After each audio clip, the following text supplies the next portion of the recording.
ఓం నమ శివాయ. హాయ్ అండి, అందరికీ నమస్కారం.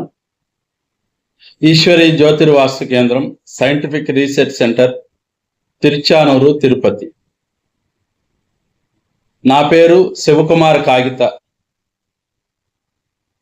ఇంతకుముందు వృషభ రాశి గురించి తెలుసుకున్నాము. ఇప్పుడు మిథున రాశి సహజ లక్షణాలు ఎట్లా ఉంటాయనే విషయాన్ని తెలియజేస్తున్నాను. మిథున రాశి వాళ్ళు స్నేహపూర్వకంగా బాగుంటారు, అందరితోనూ స్నేహాలు చేస్తారు, వ్యాపారాలు కూడా స్నేహితులతోనే కలిసి చేస్తారు. వీళ్ళకి ఎక్కువ వ్యాపారం అంటేనే ఇష్టం. మంచి స్వభావం ఉంటుంది, ఖాళీగా మాత్రం ఉండరు. ఎప్పుడు ఏదో ఒకటి చేయాలనే తాపత్రయం, తపన ఎక్కువ ఉంటుంది. అట్లాగే కష్టపడే గుణం బాగుంది, చేస్తారు కూడా. చాలాసార్లు దెబ్బతింటారు, దెబ్బతిని మళ్ళీ పైకి వస్తారు. వీళ్ళు పైకి వచ్చే వరకు పట్టు వదలని విక్రమార్కుల్లాగా ప్రయత్నం చేస్తానే ఉంటారు. చేసి ఒక సక్సెస్ని అయితే సాధిస్తారు. వీరికి ఆర్థికంగా లోటు ఉండదు, ఆదాయపరంగా మాత్రం కష్టపడి బాగా పైకి వస్తారు, బాగా సంపాదిస్తారు.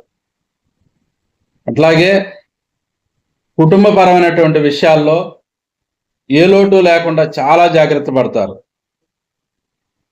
అట్లాగే బంధుప్రీతి, మన అంటే అందరితోనూ బాగుంటారు. కొంత కోర్టు కేసులు, పోలీసు వ్యవహారాలు ఇట్లాంటివి బంధువుల విషయాల్లో వీళ్ళకి ఎదురవుతాయి. దానివలన వీళ్ళకి కలిసి రావు, జాగ్రత్తగా ఉండాలి. వీళ్ళు ఎంత వద్దనుకున్నా సరే రుణాల విషయంలో మాత్రం జాగ్రత్తగా ఉండాలి. అప్పులు మళ్ళీ చేస్తానే ఉంటారు. వీరికి ఆ మొండి ధైర్యం, ఎంతైనా చేయగలను, నాకేమీ కాదు, నేను సంపాదించగలను, నేను ఎంత అప్పునైనా తీర్చగలను అనేటువంటి ఒక మొండి ధైర్యంగా ఉంటారు. అట్లా కష్టపడతారు, అట్లాగే సంపాదిస్తారు కూడా. అట్లాగే మాతృ సంబంధమైన దోషాలు అయితే ఈ జాతకులకి కొంతమందికి ఉంటాయి. తల్లికి సంబంధించిన అనారోగ్యం కానీ, తల్లికి సంబంధించిన ఇబ్బందులు కానీ, లేదంటే తల్లి పరంగా ఏదైనా ఖర్చులు అధికం అవటం, లేదా ఆమెకి సంబంధించిన ఆస్తులు ఏదైనా గొడవలు రావటం, ఇట్లాంటివి ఎదురయ్యే పరిస్థితులు ఉంటాయి. మంచి తెలివితేటలు అయితే ఉంటాయి, ఏదైనా ప్లాన్గా చేస్తారు. కానీ ఇవాళ ఉన్న ఆలోచన రేపు ఉండదండి వీరికి. సంచల స్వభావం, ఇది కాదనేది, అది కాదనేది, ఇట్లా ప్రతిసారి కూడా ప్లానింగ్స్ చేంజ్ చేస్తూనే ఉంటారు, అట్లా ఆలోచిస్తూనే ఉంటారు. ఆరోగ్య విషయంలో మాత్రం మేజర్ ఆర్గన్స్ మీద జాగ్రత్తగా ఉండాలి. కిడ్నీ, లివరు, హార్ట్, వీటికి సంబంధించిన విషయాలు కొంత జాగ్రత్త వహించాలి. అట్లాగే వీళ్ళకి తోబుట్టువుల పట్ల ప్రేమాభిమానాలు బాగుంటాయి. భాగస్వామి భార్య విషయంలో మాత్రం ఒక చక్కటి గౌరవ మర్యాదలు ఇస్తారు. వారి నుంచి కూడా వీరికి బాగా కలిసి వస్తుంది. కొంతమంది ఎక్కువ భార్యతో విభేదిస్తారు, భార్యతోనే వాదాలు జరుగుతూ ఉంటాయి. వీరికి వాహనపరమైన విషయాల్లో చాలా జాగ్రత్తగా ఉండాలి. ఎక్కువ మంది వాహన ప్రమాదాలకు ఎదురైన వాళ్లే ఉంటారు. కాబట్టి వాహనం సెల్ఫ్ డ్రైవింగ్ చాలా కేర్ఫుల్గా ఉండటం మంచిది. అట్లాగే అకస్మాత్తుగా వచ్చేటువంటి ప్రమాదాలు ఎట్లాంటివైనా కూడా భగవంతుడి అనుగ్రహంతో వీళ్ళు బయటపడతారు. భగవంతుని బాగా నమ్ముతారు. ఎక్కువ మంది భగవంతుడంతే బాగా విశ్వసిస్తారు. వినాయకుడిని ఆరాధిస్తే వీళ్ళ జీవితం చాలా బాగా కలిసి వస్తుంది.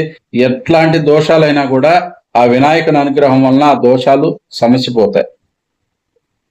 గౌరవ మర్యాదలకు మంచి విలువ ఇస్తారు. ఎవరైనా సరే అందరితోనూ బాగుంటారు. ఎక్కడున్నా కూడా ఒక మంచి గౌరవం సంపాదించుకుంటారు. స్వశక్తి మీద మంచి గౌరవాన్ని నిలబెట్టుకోగలుగుతారు. వృత్తిపరంగా చేస్తారు, కానీ ఎప్పుడు ఏదో ఒక అసంతృప్తి అన్నట్లుగానే ఉంటుందండి. కొంత తృప్తికరమైనటువంటి ఆ వృత్తిపరమైన విషయాల్లో మాత్రం మల్టిపుల్గా చేస్తే వీళ్ళకి తృప్తి కలుగుతుంది. 1, 2, 3 అట్లా చేస్తూ ఉంటారు. అట్లా చేస్తే కొంత హ్యాపీగా ఉంటారు. అట్లాగే స్నేహపరంగా మంచి విలువ ఇస్తారు, స్నేహితులకు ఉపయోగపడతారు. స్నేహపరంగా వీళ్ళు కూడా ఉపయోగించుకోగలుగుతారు. ధనపరమైన విషయాల్లో జాగ్రత్తగా ఉంటారు మ్యాక్సిమం. కానీ వీళ్ళు ఎంత ధనానైనా ఖర్చు పెట్టడానికి వెనకాడరు. సంపాదించుకుంటాం మనం అనే ఒక గౌరవానికి మాత్రం మంచి ప్రాధాన్యత ఇస్తారు. దానివలన ధన వ్యయం ఎక్కువగానే ఖర్చు పెడతారు. వీళ్ళకి బుధవారం, శుక్రవారం, శనివారాలు బాగా కలిసి వస్తాయి. 5, 6, 8 నంబర్లు లక్కీ నంబర్లు. పచ్చ, తెలుపు, నీలం రంగులు బాగా కలిసి వస్తాయి. గణపతిని ఆరాధిస్తే మాత్రం జీవితం చాలా బాగా కలిసి వస్తుంది. జన్మజాతకాన్ని బట్టి ఏ రత్నం ధరించాలనేది చూసుకోవాలి.